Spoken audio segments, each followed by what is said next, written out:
Good morning all of you. स्वागत है एक बार पुनः हमारे यूट्यूब चैनल पर। ऐसे ही आप लोग प्रेम स्नेह बनाए रखिए ताकि हम आप लोगों को अच्छे से अच्छे कॉन्टेंट वीडियो आप लोगों को प्रोवाइड करते रहें। आज हम आपको पढ़ाने वाले हैं धन विधेयक, वित्त विधेयक, साधारण विधेयक और जन विधेयक में कैसे आप जो है अंतर कर सकते हैं। ये बड़ा ही कन्फ्यूजन भरा रहता है। तो एलटी ग्रेड परीक्षा 2025 के लिए यदि आप तैयारी कर रहे हैं तो निश्चित तौर पर चैनल को सब्सक्राइब कर लीजिए और यहाँ से ऐसे आदर्श प्रश्न आपको मिलेंगे जो निश्चित तौर पर आपको एक सीट दिलाने में आपकी सहायता करेंगे। और वीडियो को एक लाइक आप लोग जरूर कर दीजिए।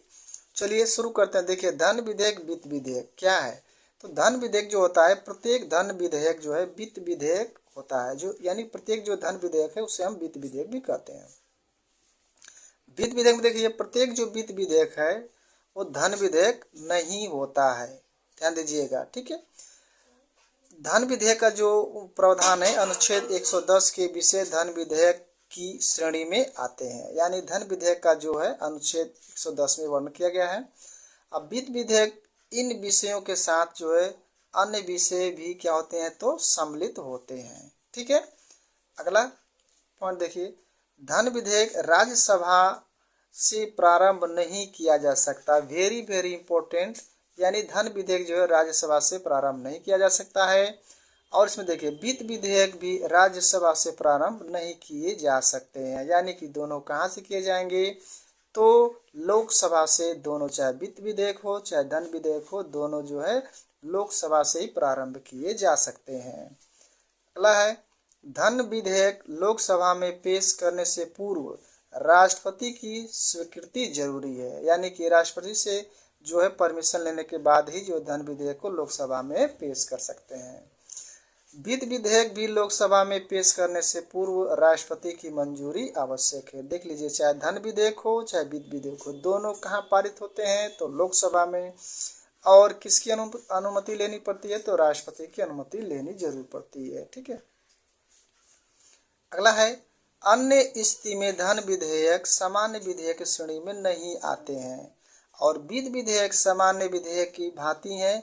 इसे संसद के दोनों सदनों द्वारा पास होना चाहिए। यानी कि लोकसभा से भी और राज्यसभा से भी इसे पारित होना चाहिए। धन विधेयक राज्यसभा में पारित न हो उस पर कोई प्रभाव नहीं पड़ता है, जबकि वित्त विधेयक को संसद के दोनों सदनों से पास होना पड़ता है। यानी कि वित्त विधेयक को दोनों सदनों से होना चाहिए।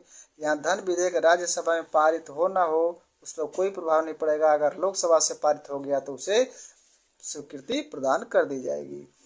धन विधेयक पर दोनों सदनों में गतिरोध होने पर कोई प्रभाव नहीं पड़ता है। देखिए, कोई प्रभाव नहीं पड़ेगा। लेकिन वित्त विधेयक के दोनों सदनों में गतिरोध होने पर संसद की संयुक्त बैठक बुलाई जाती है और ये कई बार पूछा 108 के तहत राष्ट्रपति द्वारा बुलाई जाती है। अगला है, धन विधेयक को राष्ट्रपति पुनर्विचार के लिए नहीं लौटा सकता, लेकिन वित्त विधेयक को राष्ट्रपति पुनर्विचार के लिए लौटा सकता है, ठीक है।